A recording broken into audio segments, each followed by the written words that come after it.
সবাইকে শুভেচ্ছা ও অভিনন্দন। ছায়াদলিল স্টুডিওর পক্ষ থেকে আমি আনিসুর রহমান আরো একটি নতুন ভিডিও আপনাকে স্বাগত।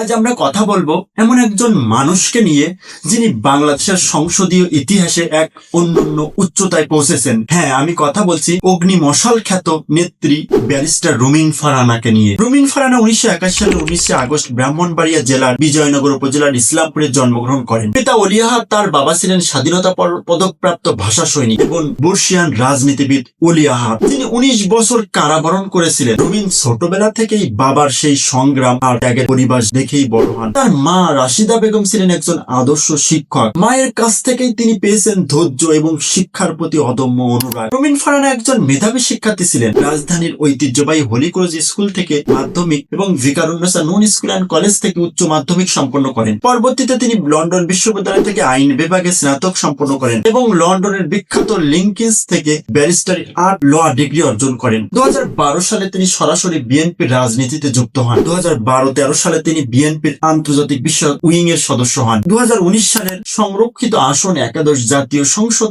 বিএনপি যখন মাত্র অল্প কয়েকটি আসন পেয়েছিল, তখন রুমিন ফারহানা বিএনপির একমাত্র নারী সংসদ হিসেবে সংরক্ষিত আসনে নির্বাচিত হন। সংসদের প্রতিটি অধিবেশনে তিনি যেভাবে সরকারের সমালোচনা করেছেন এবং জনগণের অধিকারের কথা বলেছেন, তা দেশ জুড়ে ব্যাপক জনপ্রিয়তা এনে দেয়। 2012 সালের 11 ডিসেম্বর তিনি দলের নির্দেশে সংসদ থেকে পদত্যাগ করেন। তার ত্যাগের এক অনন্য উদাহরণ হিসেবে পরিলক্ষিত হয়। 2026 সালের 12 ফেব্রুয়ারি অনুষ্ঠিত নির্বাচনে রুমিন ফারহানা তার পৈতৃক আসন ব্রাহ্মণবাড়িয়া 2 থেকে সরাইল আশুগঞ্জ থেকে প্রতিদ্বন্দ্বিতা করেন। এই নির্বাচনে তাকে দলের ভেতরের বাইরের বহু প্রতিকূলতা মোকাবেলা করতে হয়েছে, তবে সত্যের প্রতি তার অবিচল আস্থা আর এলাকার মানুষের ভালোবাসা, তিনি সমস্ত বাধা কাটিয়ে ওঠেন। 2026 সালের 13 ফেব্রুয়ারি ঘোষিত ফলাফলে দেখা যায় রুমিন ফারহানা বিপুল ভোটে জয়ী হয়ে প্রথমবারের মতো জনগণের সরাসরি রায়ে সংসদ সদস্য নির্বাচিত হন। এটি তার দীর্ঘদিনের ত্যাগ আর সত্য বলার সাহসিকতার এক অন্যান্য স্বীকৃতি। রুমিন ফারহানা আমাদের শিখিয়েছেন যে সত্যর পথ কখনো সহজ হয় না। তিনি দেখিয়েছেন কিভাবে একজন নারী প্রতিকূল পরিবেশেও দমে না গিয়ে নিজের লক্ষ্য স্থির রাখতে পারেন। বাবার সে আদর্শ অন্যায় না করা এবং অন্যায়ের কাছে মাথা নত না করা আজও তিনি ধারণ করে চলেছেন। 2026 সালে এই সংসদে রুমিন ফারহানা কেবল একজন এমপি নন, তিনি আজ বাংলাদেশের কোটি মানুষের আস্থার নাম। বন্ধুরা, ব্যারিস্টার রুমিন ফারহানার এই জীবনে আমাদের শিখিয়ে দিয়ে গেল,